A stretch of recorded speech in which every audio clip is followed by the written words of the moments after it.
Mike has got that list. Good morning.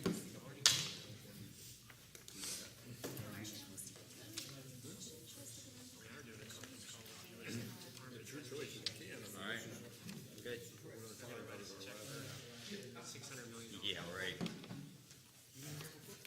least I assume that we're gonna find out why it didn't get us 45 million bucks. What did we do wrong? There's a period in it that time. One person. I don't know. Got it. Could have done it. So, Morning, Christine. You run the Portland Marathon. I guess that's next step. I'm gonna go up to Vancouver this weekend, Oh, you are? Okay. BC. morning, Michael. I was gonna run the Victoria Marathon. I heard they're having problems with their route. In Victoria? No. Oh, Portland, yeah. Said that they can't afford the police. There's a limit. They said they knew about it 2 years ago, they were told. And he refuses to change his route. Yeah. He says it's an iconic route. It's not, half of the marathons are really nice, right? I've run once, so it's, it's kind of like, okay. I don't think it's an iconic route. The last half of it's really nice, but the first half is not. It's time to begin the meeting of the Yamasee County Parkway Committee on Thursday, June 15th, 2017. I want to make one point with respect to prior minutes, and Mary Andrews mentioned to me, and I went back and looked. The January, February minutes, for whatever reason, just decided that Mary Andrews wasn't here. And I'd like to have the minutes reflect today that we'll go back and correct that to show he was present. We did have one of the meetings where he was not there. We had checked back, and it was just, I think, that February. I'll check with Carrie. Did you check? Because one of those, I think he actually took part in the There was meeting and it for didn't show in January. there. So if you do that, okay. We'll make those corrections. Mr. Commissioner. Yes, this gentleman is trying to get our. Please. Interrupt. When you guys make your call, are you taking the call in or are you calling out? We're calling You're out. calling out? Okay, so if you could use line 2 when you're calling out, that'd be awesome. You got it. That's all I need to let you guys know. Thank you. We do dial 9 to get outside. Dial 9 or you can hit line 2 and it'll flash It'll red take- and then dial out. Okay. Yep. Thank you very much. And with the committee, we'll get it wrong. Thank you. All right, so with that, you have the minutes of the April 20th before you. Are there any questions or additions? Is there a second? All those in favor? Aye. Opposed? Carried. Thank you. We've got several things happening on the agenda this morning, and the first one is a lot's going on in Salem, or maybe in some instances a lot isn't going on in Salem, but Christine is here to talk about that, and then at 8 o'clock we have a conference call with the U.S. Department of Transportation on applications for federal funding, specifically Tiger or Fast Lane grants. As some of you know, we've done those in the past, and the question is going to be, what did we not do that we could have done, or what did we do that we shouldn't have done, and why weren't we successful? And so we'll have that telephonic conversation. And the most important person in the whole meeting just arrived, and we've got a donut for you, sweetheart. Yeah, she's already been talking all week. Oh, okay. Well, no, they're over there waiting. We did not take them all, so. She's not gonna stop for a chair. There you go. All right, so with that, Christine, would you brief us on what's happening in Salem on transportation? Yeah, so, last time I was here, we talked about the forthcoming transportation package, and what we had was kind of an outline proposal that the committee was presented with and was reviewing. And then the following week, they actually came out with the bill and the bill language. So the transportation package is House Bill 2017, it's kind of easy to remember. And they have the, excuse me, -3 amendments. I'll pass around a summary that the staff, I'm gonna keep one for myself, and I think I have enough copies for everybody here, but, this is, because it's such a big bill, it's almost 300 pages, it's really nice to have an executive summary that kind of points out the different, How many pages is that bill? the entire bill? Yeah.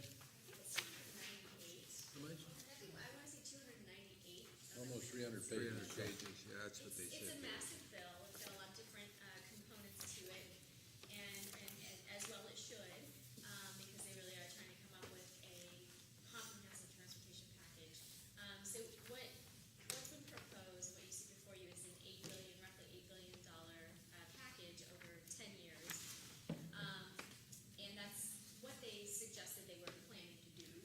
So last time we visited, that's sort of what they were talking about, and that is indeed what this bill appears to deliver. So since then, they have had a couple of informational hearings on the bill before the Joint Transportation Committee. They then began last week a week of public testimony, and the first day was invited testimony only, and then they opened it up to two consecutive nights of general public testimony. And last week was a particularly big week for the Newburgh-Dudley Bypass and the Antelope County Parkway Committee because we had a day where the chambers came together, the Chehalis Valley and the McMinnville chambers, and had a chamber lobby day for the bypass last Tuesday.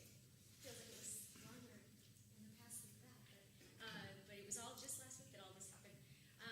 So Tuesday we had about 14 people, Mike, you were there, and it was a great group representing the communities that are most impacted. The business is really coming to the Capitol and bringing that message of this is about our businesses, this is about economic development, this is about our community, our communities, and talking to all of the members of the delegation of the footprint of the bypass. So, we met with Senator Thatcher.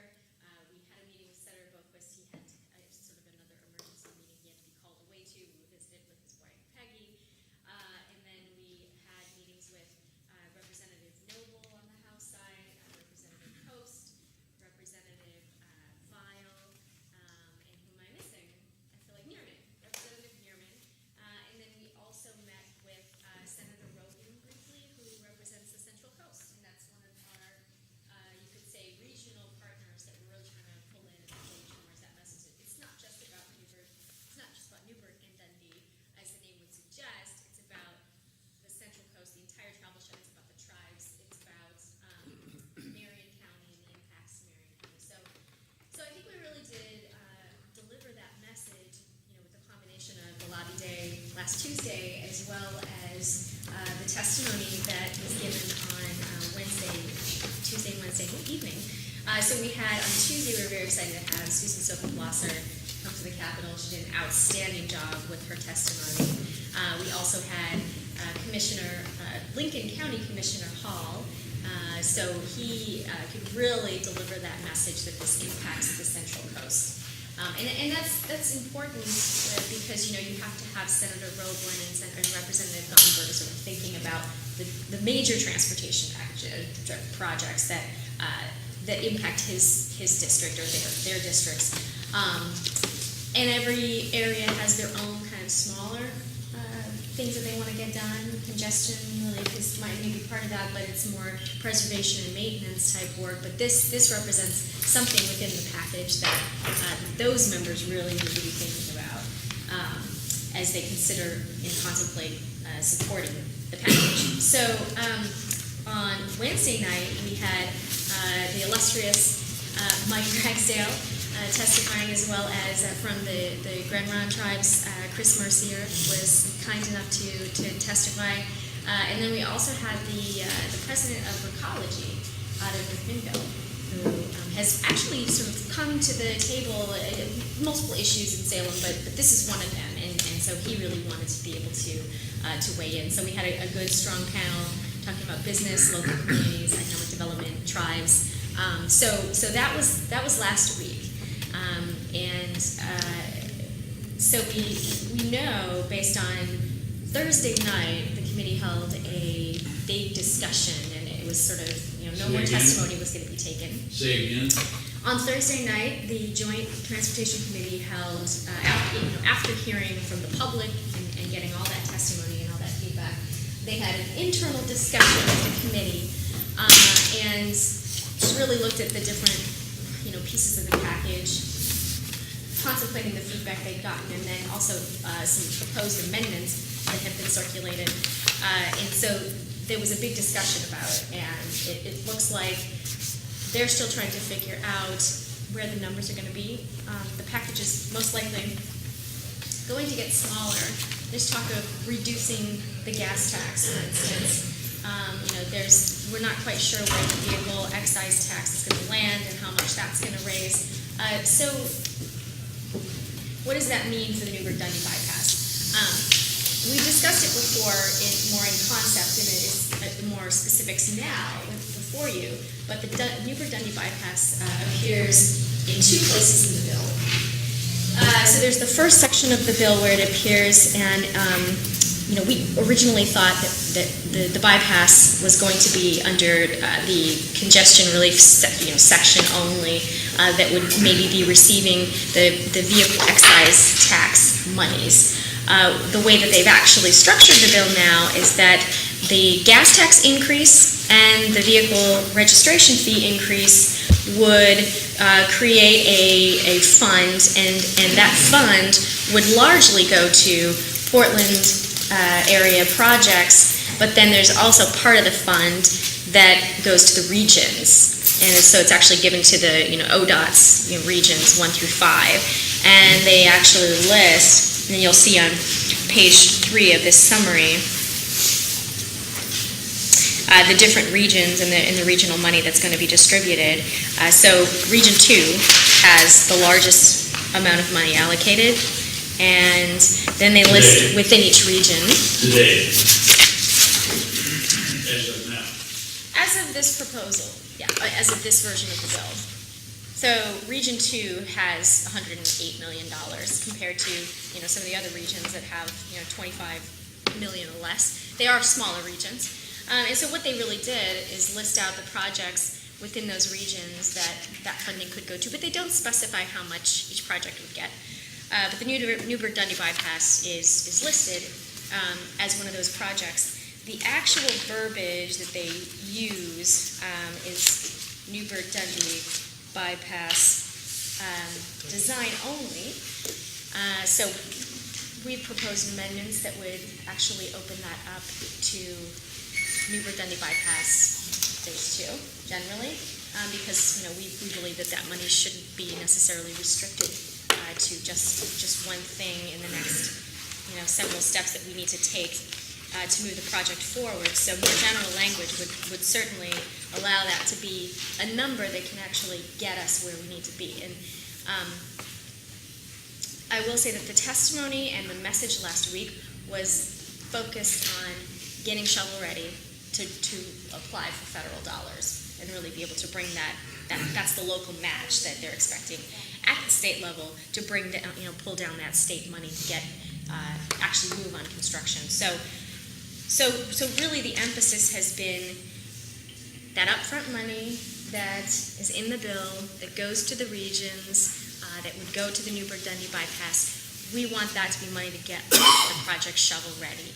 And we've been talking about roughly an estimate of $80 million that's been coming from ODOT and what they estimate to be the expense for that. So we emphasize that, and we've been really hitting that message hard.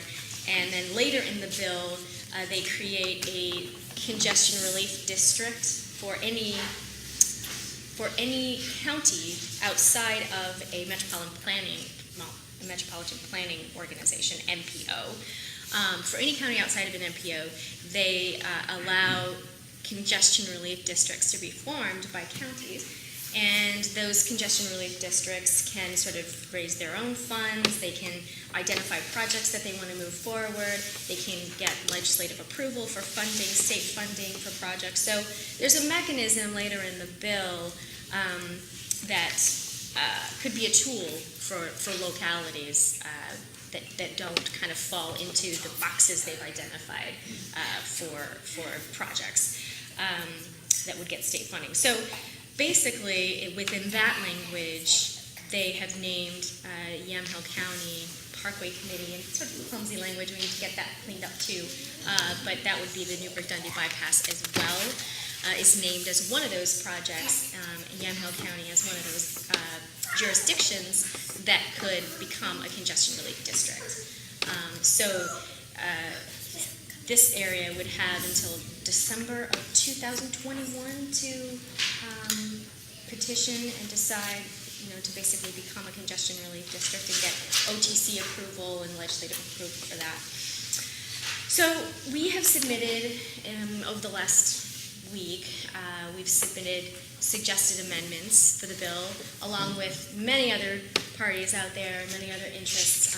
So my understanding now is the committee is really sitting down and rolling up their sleeves and considering and reviewing all of the proposed amendments, as well as how do we reduce this tax or bring that tax up and what's it funding. And there's just a lot of moving pieces really behind the scenes, is my understanding. So we're down to a point in session where there's a lot, they've done all the public stuff, and now there's a lot of conversations happening behind closed doors to try to figure out what this package is going to look like. There have been a couple of things that have happened. They were intending this week to have the joint committee meet and vote on this package and send it out to the floors for full chamber votes. Unfortunately, the co-vice chair of the committee, Representative Cliff Benz, who's been a very key player, had a minor heart attack last Sunday, and so he has needed to spend some time in recovery this week. So the committee has suspended any public, activities this week to allow him to recover. And then my understanding is that he's going to be at least partly back in the legislature in Salem next week. So we're expecting that there will be meetings next week. We've had this kind of, week off, but as I said, there are a lot of conversations happening behind closed doors. And I think that this just gives all of the players more time to kind of solidify what they want to see in the package. Our message came across very strongly last week. The Newburgh Dundee bypass was very visible, and I think we made it clear, sort of what our ask is and what our need is for this project within the package. So what we're hoping is that our delegation has heard us and that they know where we need to land in terms of getting to shovel-ready status and being able to move on construction of Phase 2. So that's where we are. We're waiting to see what the next big batch of amendments is going to look like, and more committee discussion, and then they would presumably move the bill out to the House floor and the Senate floor. It'd go to the House floor first, then the Senate floor. But there's no guarantee that this package is going to pass. So we have to be realistic about that. Some of you heard there's word going on in Salem that they are also looking at the amount of the tax. Is it going to be 6 cents? Is it going to be 4? Is that sending us a message that there's really not the necessary support? Now they're trying to figure out a package that they can get some support, or So, what's happening? It's interesting that it could be, at least in the public discussion of the committee, the way that Representative Benz explained the reason that they're proposing to roll back from 6 to 4 in the first biennium, and then, from 2-cent increases over time down to 1-cent increases over a longer period of time, so 12 years versus 10. Really, the reason that he explained for that, and other members, had clearly been briefed on it as well, is that in the out years, they did all the math, and they sort of, projected it out on this matrix, and they realized that the amount that it would raise in the out years would actually be greater than the actual need identified. And by need identified, I think that is a sort of finite universe. It's not everything. You could always find more need. So I think there's an argument to be made there that we ought to just stick to the original numbers. However, I think it is, the optics of the bill that they're recognizing, and the optics is you don't want to have an embarrassingly large amount that's raised in the out years. So trying to kind of rein those numbers back, this seems to be an acknowledgement that those numbers need to be reined back. And you still have, the OTA and AAA talking about a package of $200 million a year. That's where they're comfortable landing with the overall amount raised. which is significantly less than the nearly 1 billion per year that's being proposed. So you still have a lot of friction there. You still have this sort of reactions coming from other constituencies that do have the power to put this on the ballot and refer it to the voters, and there's a very good chance that it could get struck down. So that's the politics of the situation as I understand it right now, and so I think that they are looking at rolling those numbers back, but everywhere that you reduce the numbers, you reduce what you can get done, and clearly we want to know what's that impact on specifically those other projects identified in the first section of the bill, such as the Newburgh-Downey bypass. What's that going to do to the numbers that go out to the different regions? So there's a lot yet to be determined, yet to be revealed. But I think that we're going to see that next week, and I think that things are really going to need to crystallize because we're heading into the last 2.5 weeks of session. So. Questions, comments? Yes, Mr. Mayor. What impact do you think the CFCs had on the committee? The CFCs? Chambers of Commerce. What impact did they have on the committee? Are you specifically talking about our chamber any? lobby day that we had? Or Say again? are you specifically talking about our two chambers that had the lobby day During last the week? Or testimony of our chambers, locally and on the coast, did they have an impact, and was it positive with the committee? Well, I think with the members that we met with last Tuesday, I think the impact was very positive. And I think Well, that, I'm talking about not how they impressed you, how did they impress the committee? well, the chambers didn't come before the committee, so they interacted with a few members of the committee, but we didn't have an opportunity for the chambers as a whole to kind of testify before the committee. As you know, you were there on No, I Tuesday. wasn't there for the chambers. Right. Thank you. But yeah, we didn't come before all of the members of the joint committee. That would be nice. I think that would have been wonderful if we could have had meetings with every single one of them. We have in the past, but not with the chambers. We have been getting the message from the chambers in the form of all of the letters that have been accumulated, and I've been making sure that each of these members of the joint committee, they get copies of those letters when they come out. Second question I have is, in your discussions with members of the committee, is the committee taking any ownership of what they already started with HB 2009 on the bypass? Is there any recognition that for the Newburgh-Dundee bypass, this travel shed, that actually started with the legislature? And are they taking any ownership of that at all? Yeah, I know we've met with co-chair Senator Beyer, who was there for the JTA, and he understands that. He clearly sees the connection there, and Representative Bentz as well. I think Senator Betsy Johnson in the work group meeting that I attended, the many work group meetings focused on congestion that were led by Senator Boquist, the Newburgh-Dundee bypass came up repeatedly, and it was in the sense that we've started a project. There's been $250 million invested, and this is something that the state should own, and we need to figure that out too, because the focus has been on the Portland metro area congestion project. So yes, there is an acknowledgement there, and I think that we have to kind of continue to push that message forward, because select members of the committee do understand that. I think it's really incumbent upon us to make sure that all of the members of the committee understand that, because it hasn't come up in the full committee discussion that I've seen so far. It's the Newburgh-Dundee bypass. That point has not been driven forward in the full committee discussion. Other questions? Brett? Another question. This is taking a step back, and I'd be interested in any of the especially political elected folks' opinion on this. And I've tried to connect with Michelle, and we've been playing phone tag for a few days. So the end game on this is to get some shovel-ready money, so then we can more likely get some federal dollars, because the end game is we need federal dollars on this.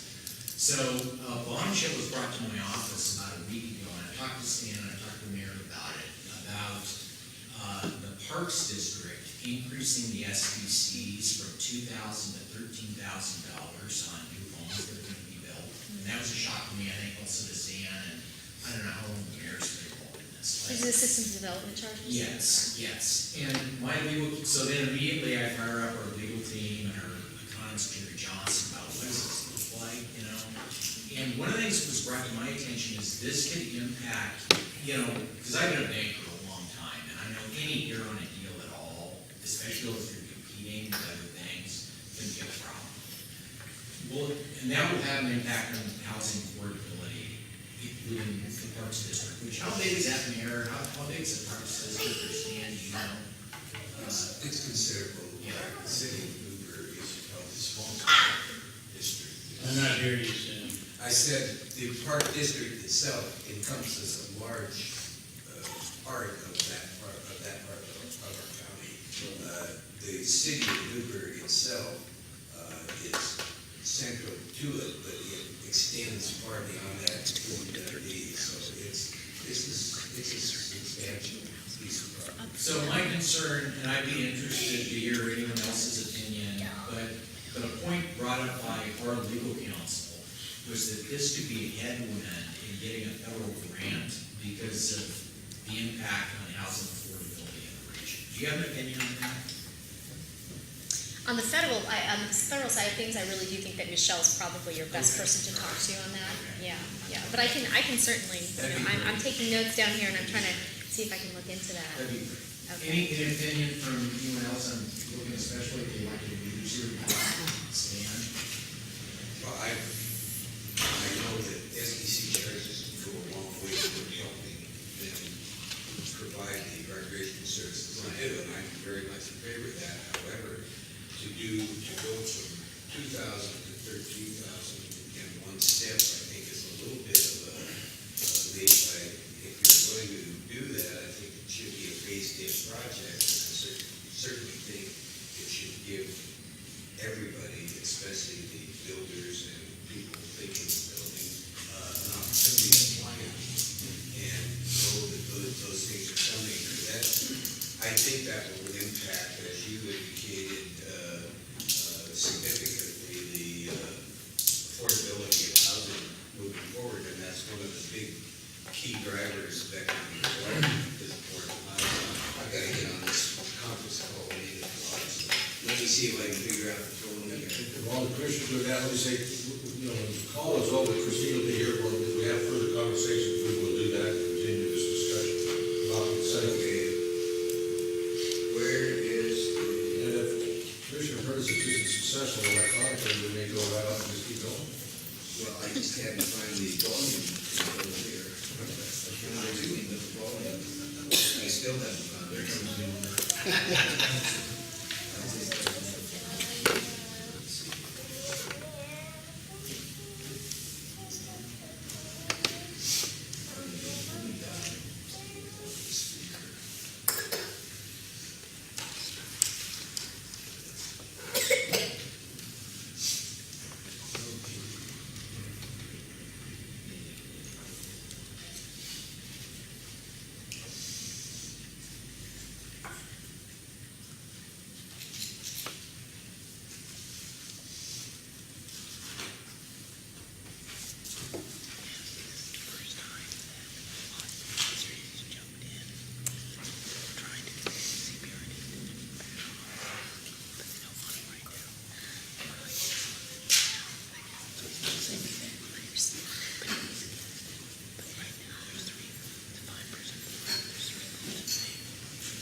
I'm going to start with the chair of our committee. Go ahead, Dave. Good morning. My name is Dave Hoffberg. I'm the chair of the Inland County Parkway Committee.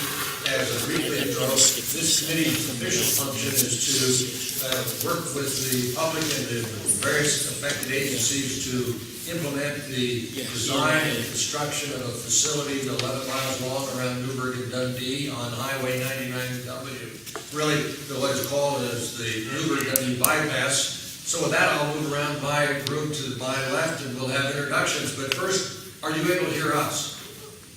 Yes, we can, and I believe Robert Mariner,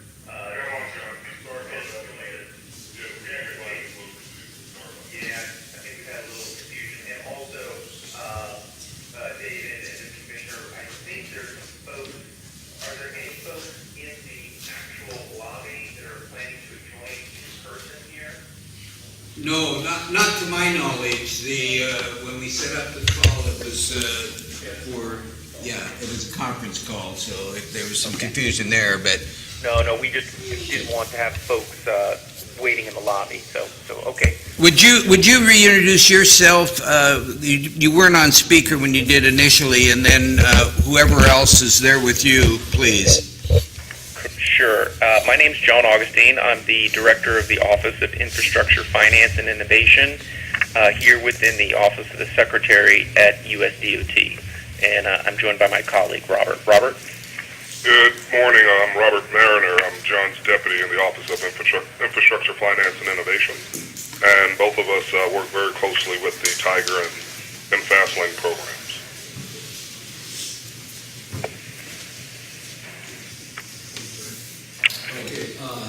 Go ahead, Greg. How can we help you this morning? This is Brett Baker, I'm a member of the Parkway Committee. David Russ, Mayor of Dundee, Oregon.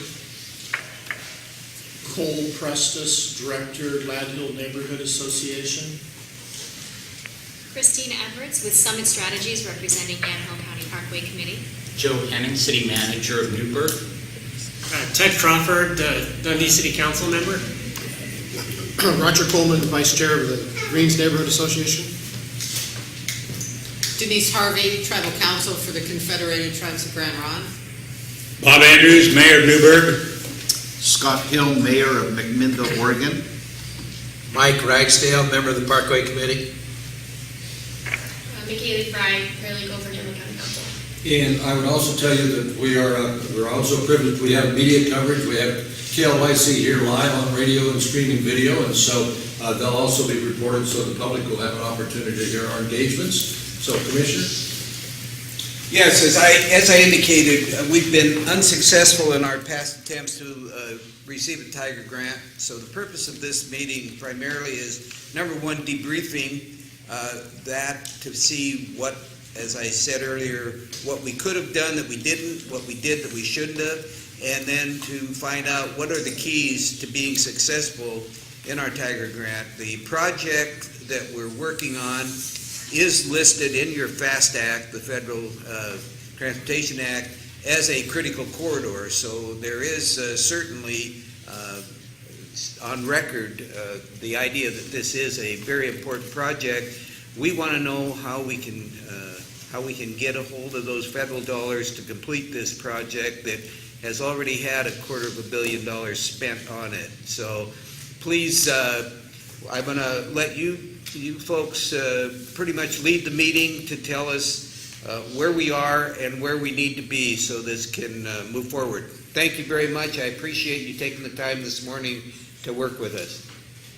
Sure. So, John, I can jump in if you don't mind. Sure. Well, once again, this is Robert Mariner in the Office of the Secretary.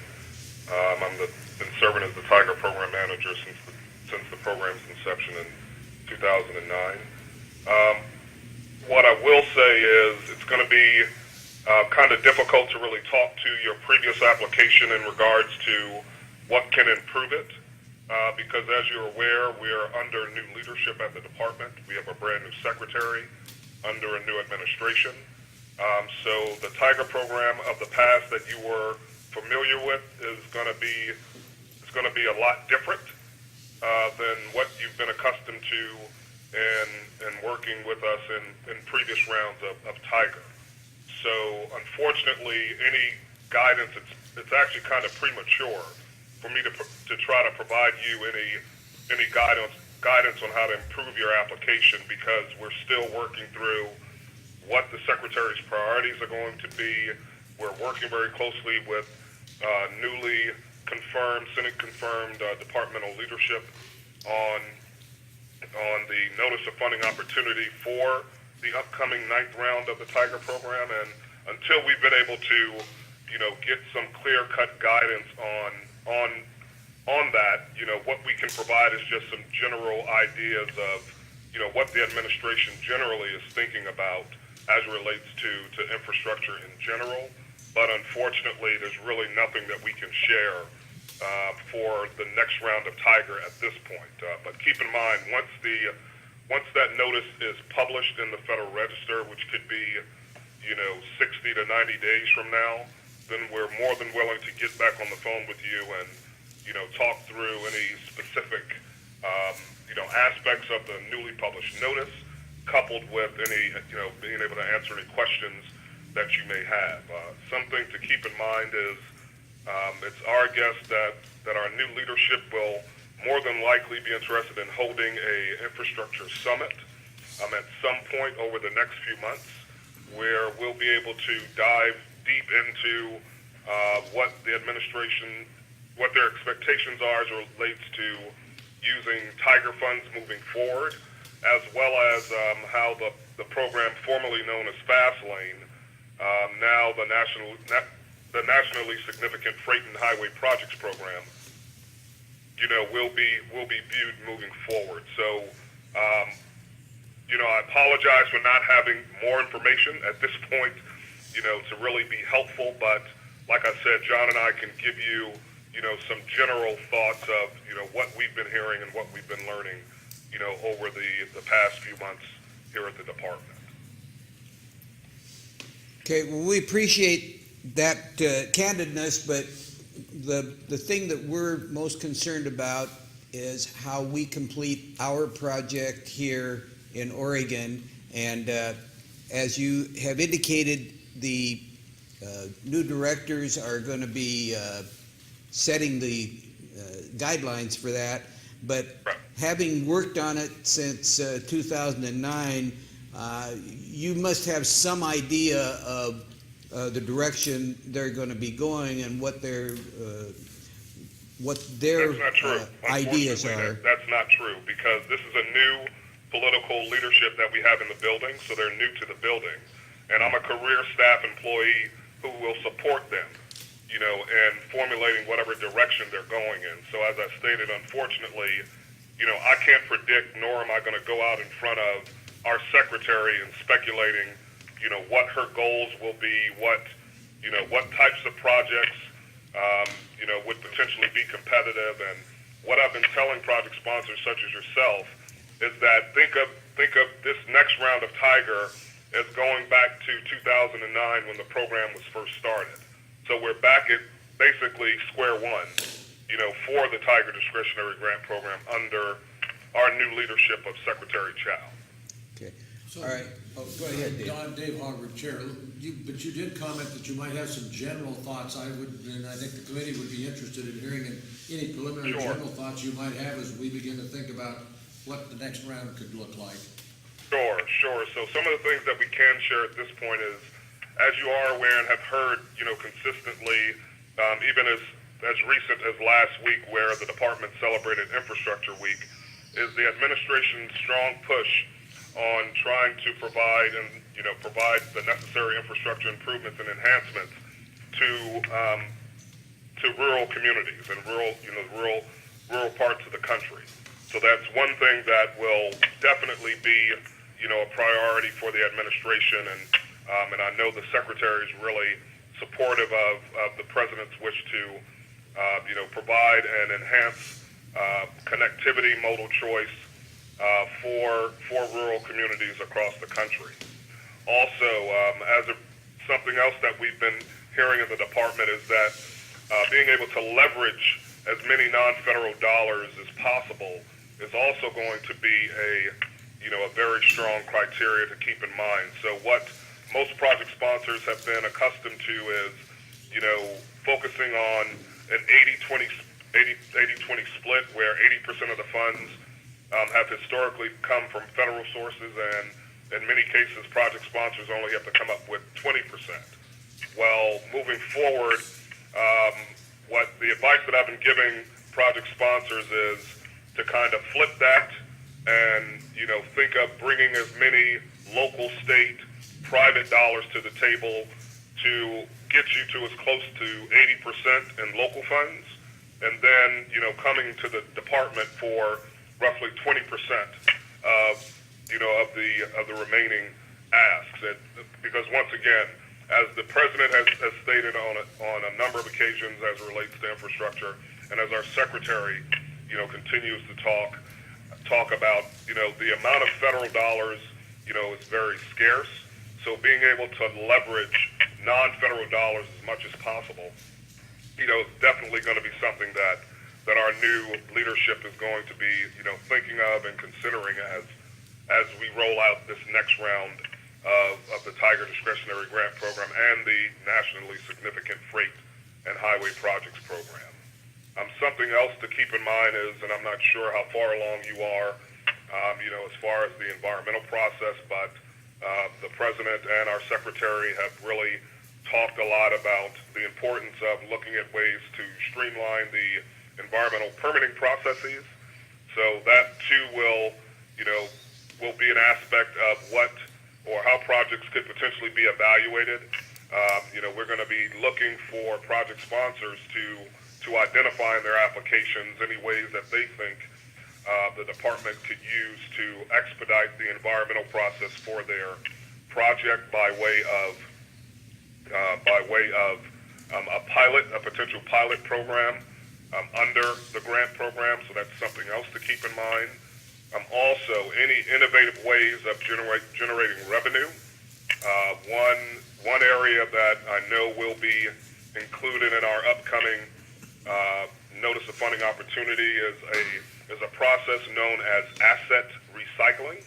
And asset recycling is a process that's been deployed in Australia, and it's basically where a local municipality, for purposes of attempting to find additional revenue to use towards construction projects, would look at the municipality's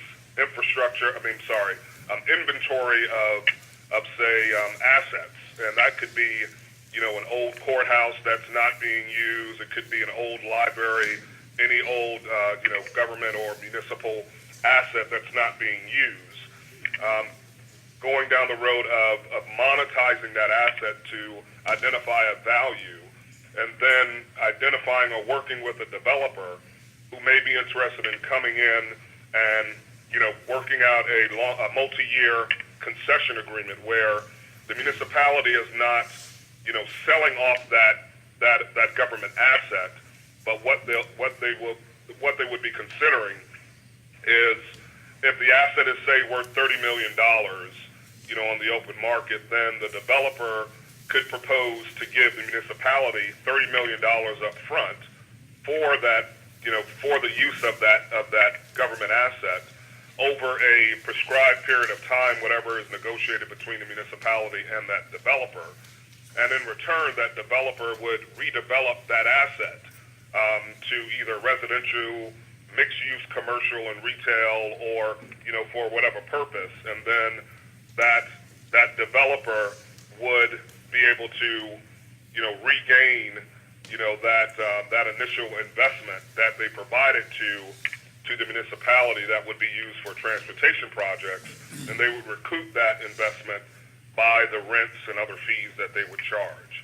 So it's, in essence, a win-win for the local municipality, who gets a quick infusion of dollars to use for critically needed infrastructure projects, and then you have a developer who's redeveloping an asset and being able to recover their investment over a prescribed period of time. So those are, a few, very high-level areas that the department is currently thinking of for not just the Tiger program, but the program formerly known as Fast Lane, or the Nationally Significant Freight and Highway highway projects program. And all of this is going to, ultimately inform what could potentially be rolled out in the administration's overarching $1 trillion infrastructure plan. So I know I threw out a lot, and I'm pretty sure there are folks taking copious notes. So with that, are there any questions for John or I on that? So John, Dave Hogger again, Chair, I want to just follow up for a moment. You mentioned about the status of the projects and environmental. This project is fully approved on the environmental level and on the land use level. We are interested, though, of this continuing conversation about what is shovel-ready, what does that constitute? What can you tell us about what it may require to be shovel-ready? And then can we apply for a grant to get shovel-ready, or do you have to be shovel-ready to be successful on a grant? If you could comment on that. Well, our experience is going to be based on direction and guidance from the previous administration. So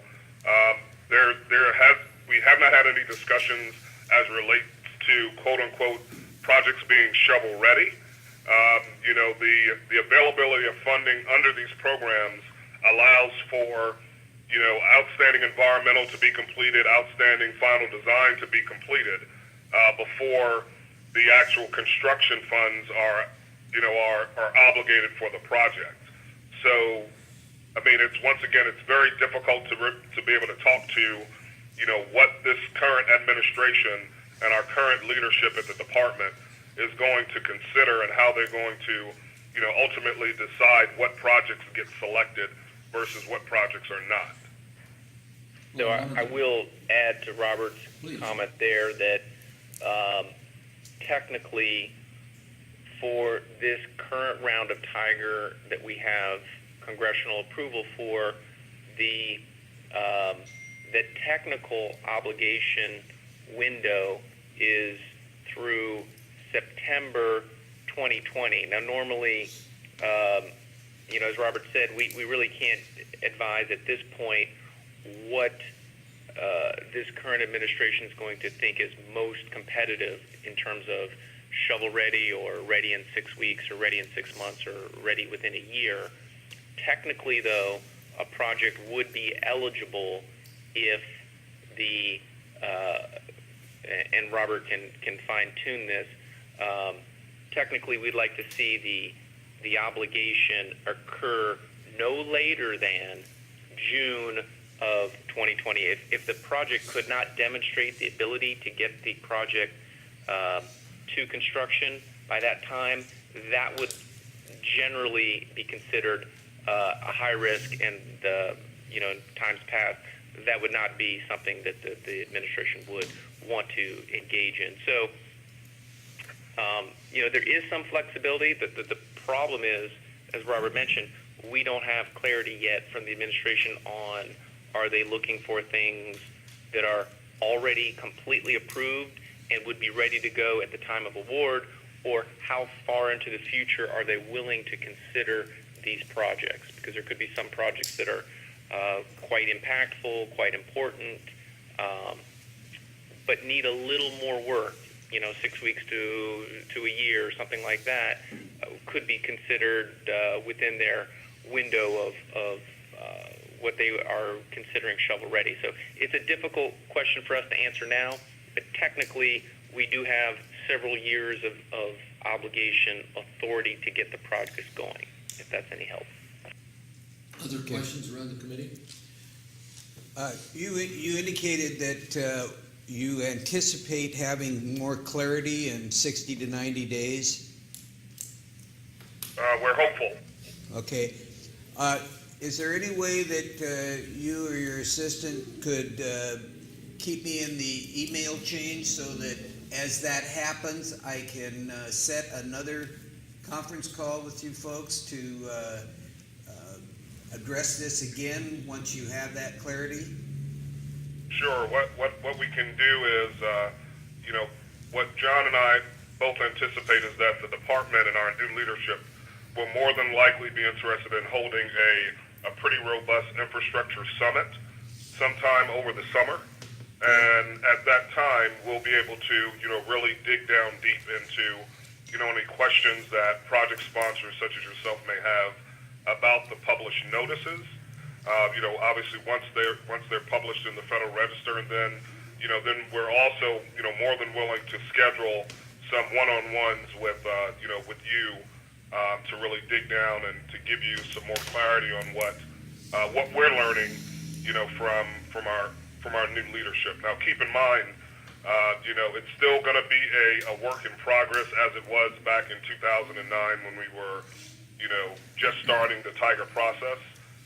So we probably won't have a real good idea until really after we've worked through the first round of the Tiger program, of this next round of Tiger, to really be able to provide very robust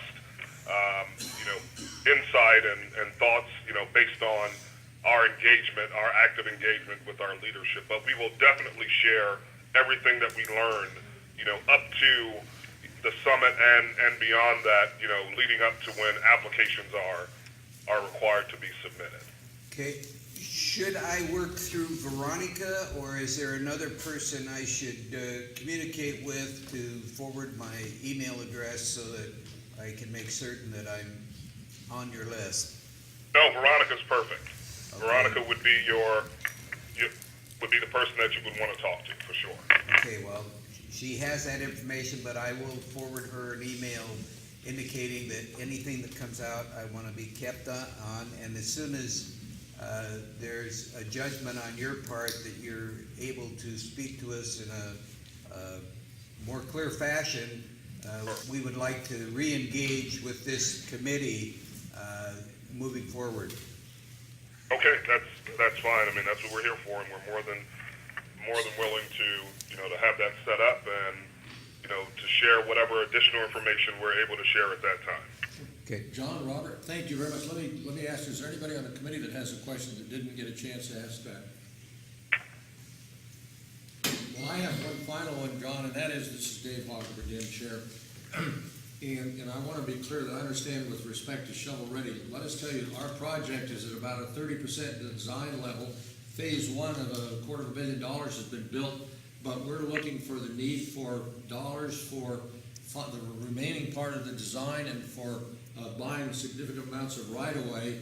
And so that takes a bit of time. Is that the kind of thing that you feel may well be an opportunity in this next round or in the future rounds for that kind of funding? Well, unfortunately, that wouldn't be eligible for Tiger because we don't have the authority to provide funding for any planning grants or land acquisition. We don't have the funds to. We don't have the authority to provide funding for that. For Tiger, it's strictly for construction.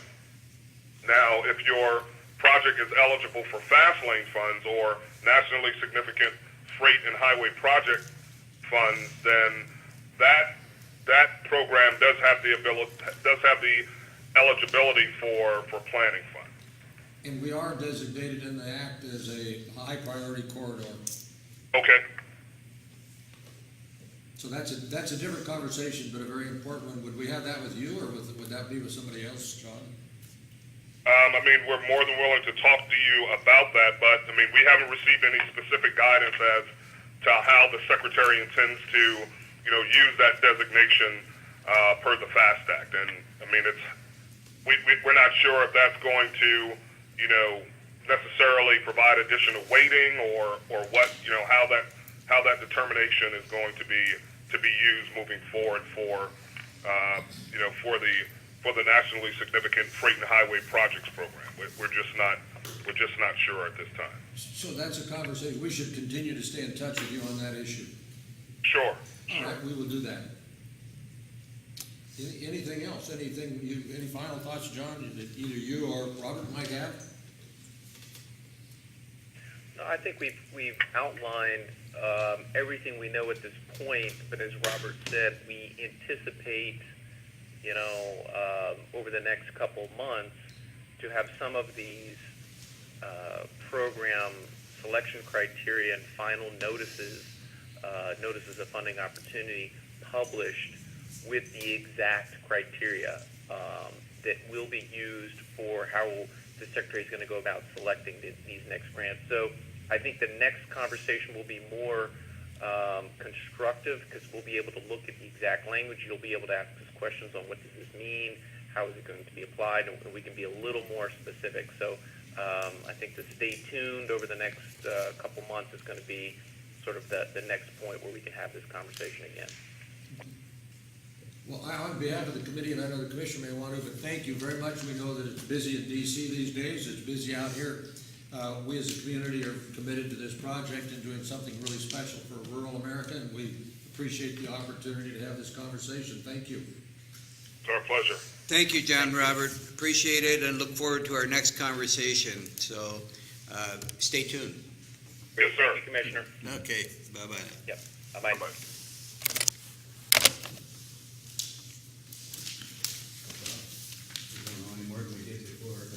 So is there, something that we can do that would get us on this, nationally significant freight and highway projects? Well, I think that's a question for Christine, but I think we already are recognizing several critical freight project corridors. The more badges we got, right? Yeah, we've got a lot of badges. I think it would be helpful to the committee if we just knew all of the different characterizations we have, state and federal, of priorities for the project. In fact, that would be helpful for me, just in conversations and others. That also might be an interesting comment for the legislature to learn about every single one, because I know we've talked about them. I'm not sure there's a defined list of those. So, Mr. Mayor, excellent point. I think, I would say, the commission, while I stepped out, maybe we didn't learn it. We did learn a lot. We learned it may not have been what we wanted to know, but sometimes you have to know about what you are qualified for and what you aren't, and then it directs where we go. And it certainly will help us in our conversation in Salem, because one of the things we've told Salem is we can't go after those federal dollars until we're shovel ready. And what you just heard the federal say, you cannot use federal dollars to get shovel ready. You're going to have to come from the state. In most instances, unless you can get a fast lane grant, but that's a 20% grant. That's what they're talking about. So interesting conversation. Christine, anything? Well, I would just look for a clarification. It sounded like fast lane funds might be used for design and engineering work, but I didn't hear that right-of-way. Yeah, that's what I heard. Design engineering is potential, but right-of-way is right out. Yeah, and they don't even know all their own rules. Okay. In fact, he wasn't even sure about that 80-20 thing. It was just something he felt strongly about. Right. Just consider flipping that. So, let's go back. Anything further you have to ask Christine about what's happening now, today, next week in Salem, and how that might affect it? And candidly, I guess, Mike, it's day to day, and who knows what it looks like until much later. This is just one of the things I think I might have heard is that the national, what's their nomenclature? The nationally significant freight and highway projects funds may be available now. And I don't think we've been pursuing those. And I definitely think we need to find out about that. Yep. It sounded to me like that's an open project or open funding process today. I wonder if that's their rebranding of the FAST Act, or I think that is a good question. Is that actually available funding? Yeah, as a connection between Portland and Highway 101, it does make us nationally significant. Well, we're already designated. Yeah, we're designated by Congress, so we don't have to. As nationally, we have that designation. The national. We don't have to jump through hoops to get that. Yeah. So we can ask Christine or Michelle to see if they can to further inform us on that question. Excellent point. Other questions of Christine or comments, Mr. Mayor? I have one, and it's more process. What is being targeted in San Diego right now? Well, there's a target and then there's a constitutional deadline, and the constitutional deadline is July 10th. Personally, I think with as much as the legislature still has on its plate, we will be looking at something more like July 10th, not too much before that.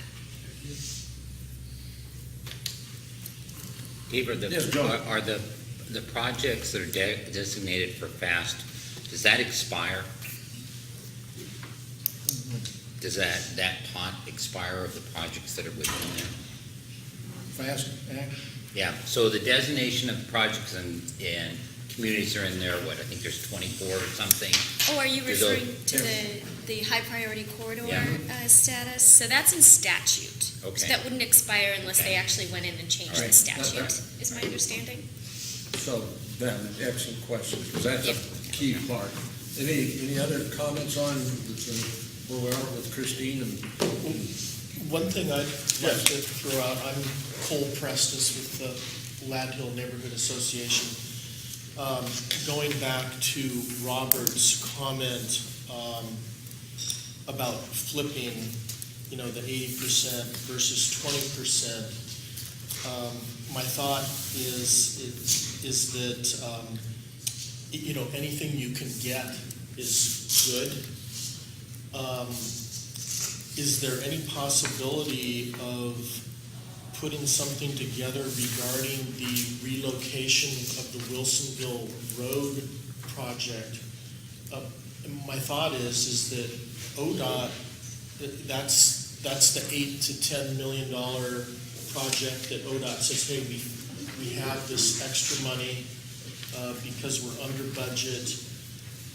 That seems like it could be presented as a standalone project as part of the overall phase 2, because it actually is part of the final phase 2 configuration. And ODOT has the money for it, so it seems like that could be packaged and applied for and say, hey, yeah, we have 80%, give us 20. And, you know, you might pick up an extra couple $1 million that can, you know, that ODOT can use for other bypass funding, whether it be right-of-way acquisition or whatever. But that seems like a project that's already scheduled to be constructed about this within that time period, and ODOT knows they have the money for it, so it seems like that might be something that could be I'll make followed that through inquiry. on. All right, thank you. Other questions or comments? You said current Tiger authorized funds have a construction due date by June of 2020, is that what you said? That's current. That's different than the Trump administration's policy for shovel-ready. Yeah, it's, and that's why I think he's been really careful about saying any grants going forward. He's not prepared to comment on what that's gonna be. So, may not be within the parameters of the structure, it's kind of a crazy idea though, because our goal is the completion of the entire project. So would not the existing construction be part of our match? If you go for an ask of the full project, absolutely. That's money spent. I think that's a great idea. We can ask, but I think I already know the answer. I know. I just On the come up with trail, crazy ideas. all the money we've spent on the trail has been accepted as our Connect 6 grant match, and so we didn't have to come up with any additional funding. So I don't, you know, there's three questions or three answers to that: yes, no, or maybe. So, And we'll ask the question. But that would be a Michelle question as we get into, you know, it's gonna, what are the rules for these new dollars? Well, as they were talking about that asset recycling, I know they were talking about existing government buildings, probably, but we've got an existing parkway that's an asset. Right. How Under does that idea, we would have to turn it over to somebody who turned it into a toll road. The Macquarie Group. there you go. They're still out there. Mike? Dan, I want to go back to Christine's comments about the committee and call to this committee's attention the fact that Representative Noble has been doing very heavy lifting for us. And everybody you talk to in Salem comments about the hard work that Representative Noble is doing on behalf of the bypass. And if any of us ever had the occasion to run into him, profusely thank him for his leadership. He didn't have to step up. He's a freshman, he wasn't expected to step up, and he's really done a great job in that context. I'd also like to comment on the work that Senator Boquist is doing for us, keeping us in the bill. He hasn't been able to get us all that we would like, but he's doing a great job of making sure that we're named, not only in the bill, but even in the summaries, and that's good progress. So both of those legislators need to be complimented, as does Summit Strategies. Summit Strategies, Christine and Michelle are doing a very good job of making sure that we're heard in the right places and seen by the right people. And following up on that, I can tell you with respect to Summit Strategies and Michelle and Christine, they continue to work tirelessly on every front to keep us in the forefront in the project as it's going forward, and keeping us identified with all of the necessary groups so that they don't forget us. And I had a conversation with Representative Bentz about 2 weeks ago, and he particularly pointed out and recognized the work that Representative Noble is doing on this bill, and how tirelessly he has worked, and how the relationships and how effective he has been in working on this bill. And you know, Representative Bentz is one of the 4 people that are making this all happen. And so when you get high praise from him, it is a very good job that Representative Noble is doing, and also we appreciate both of us. We'll pass that on, Mike. Thank you very much. Other comments before we adjourn? I just wanted to put Please, in Christine. a little bit of a placeholder, Dave. I think there's real potential to have some tours of the bypass that the Parkway Committee can host and run point on, working in conjunction with ODOT. And it's, the idea has been floated.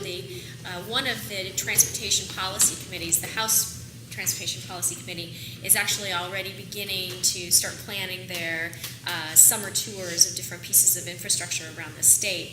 And Representative Noble and Representative Weil and others have flagged this, and I think this is a real opportunity for the bypass to ensure that we get those members in the legislature out to actually get that upfront and personal experience looking at this infrastructure, and especially those connectors to 99 West, which are, really, that's going to be our greatest argument for getting phase 2 done. Take them through Dundee during commute hours. I think nothing could be more demonstrative than that for this committee. And I will just also highlight that there is no guarantee that this package will get passed this session. We could be looking at a September special session to address transportation. We could also be looking at February session next year if certain parts of the transportation package are deemed unconstitutional or challenged and on the next ballot. So I think we need to be thinking about the long game and really getting these, developing relationships with these key transportation policy legislators and specifically the Joint Committee. So the more we can bring them out to see this part of the state, the better off we're going to be in the long term of getting this construction done. So. And one other thought about it, and this is with respect to the big event, and I in fact visited with Christine and Michelle about this question, and that is the timing of this event. One of the key people in this whole project for a long time has been Senator Wyden. I mean, we got a major amount of money from Congress as a result of his efforts. Not to leave out others, and then Senator Smith and others, but we really do want to try, and mention to both our chamber presidents about the need to coordinate this event with the availability of Senator Wyden, and Michelle is going to do that. We know it's bifurcated, kind of a soft opening sometime when the weather is better, in September, for example, and then you go cut the ribbon when you really open it in the pouring down rain in December, 1st of December. So Michelle and Christine are working on making that outreach to the senator's office. And what we know is that he's got an extraordinary schedule, and how do we work this is going to be very interesting. But it may be a month or so before we really know what his schedule is. But we can plan the event. We just may not pick the date for yet a bit of time. So I wanted you to know about that. Happy to visit, but all good news. So. Dave, if they delay it long enough, your car will be ready and you can lead the parade. There you go. I can put this car that I'm restoring on a flatbed trailer and sit there with a wooden box on a frame with a steering wheel and smile. There you go. Our next meeting is June 20. The session will still be going on, and so we'll, July 20, the session will be over, that's what. So if we need, or if something really major comes up, there is the potential, we would have a special Parkway Committee meeting the end of the month or the 1st of July. I don't know that that's necessary, but we'll keep you posted. So we'll meet again at the call of the chair. If not, we will be back on July 20th. Any other things? Excellent meeting, thank you. We look forward to it. We're adjourned. Bob, did you have something? Bob had his hand up. Oh, I'm sorry, Mr. Mayor.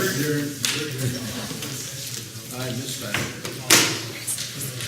When are you thinking you want to have that before? I can open this up again if you like.